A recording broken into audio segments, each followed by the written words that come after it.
Ay, sis, naku, nakakahiya naman. Nakita mo ako, nagpapaganda. Pero just like you, maarte din ako, maburloloy din ako.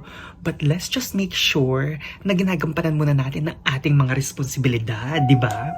Ito nga, ang sabi nga sa Ecclesiastes, "Then I saw that it is good and right for a person to eat and drink and to find enjoyment in all his labor under the sun, all the days of his life that God gives him." Kumbaga, if we want good things, pagtrabahuhan natin, di ba? Paghirapan natin. Ang nakakalungkot is kung iuutang pa natin yung luho natin, di ba? Yun yung nakakalungkot talaga. Kaya Lord, tulungan niyo naman po kami ng friend ko sa aming trabaho, na magtrabaho po kami ng mabuti, at tulungan niyo po kami na matuto mag-save, na matuto mag-tithe, and at the same time, na minsan-minsan mapamper naman din po namin ang sarili namin.